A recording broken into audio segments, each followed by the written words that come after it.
Ooh, this was a vivid image. I don't even know how to say it all without. They did show somebody ascending and then people just clawing at them, stripping them bare and naked. And so by the time they got up there, they had nothing. But it's like, well, that kind of is the idea. It's like we can't take anything with us, and people are stripping away your ego, and it hurts. It hurts to have our ego stripped away.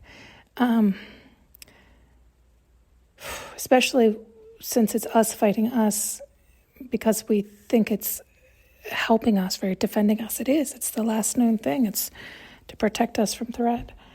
But it's perceived threat, right? Like okay. Anyway, it was interesting how they showed it because it's true. When you go on the other side, you're not bringing anything with you.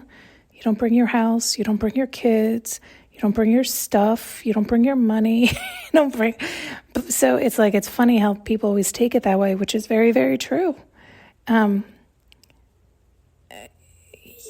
Yet it just seems so vicious and raw the way it was shown. But it did seem so freeing and so light when she got above. It was like just floating. It was just pure soul. And I think the reason it was also a little jarring to me was right at the end.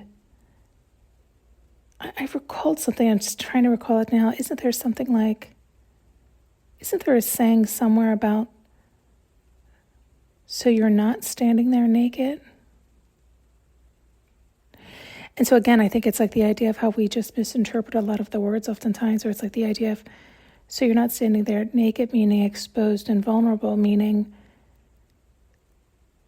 it's like you want all that stripped away. It's the idea of even the bodysuit gets left behind.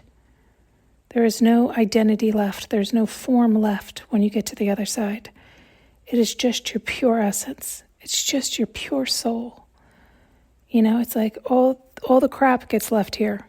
People claw at it like it's the goods, like it's the stuff to take.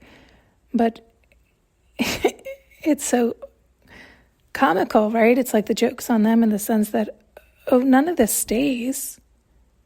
You don't keep any of this. This is just for your comfort, your enjoyment, for your evolution, for your joy. But if you're clinging onto it so tightly that you're stealing it from others, hoarding, taking, now you're living back in fear and lack and survival. And that's just not the way it is. That's the idea of the balance, but it's also that understanding. And the idea, if you cling to that versus to your soul, then you'll be stripped bare, meaning you'll be embarrassed and shamed. You'll be ashamed of yourself when you realize you were clinging to the wrong thing. You were clinging to the earthly things versus your soul. And I think that is often where people also get confused, where it's like, no, enjoy the comforts of life and money and stuff. It's not evolve, do better, create with what's been created and create what you'd like. Enjoy, expand from that thriving, exciting heart space, not from hoarding, keeping, taking, stealing, stopping, fear, tight, lack. It's two wildly different energies. And you know it, you feel it. Yeah. Thanks so much for tuning in and listening. You can now purchase an audio journey with me using the link below.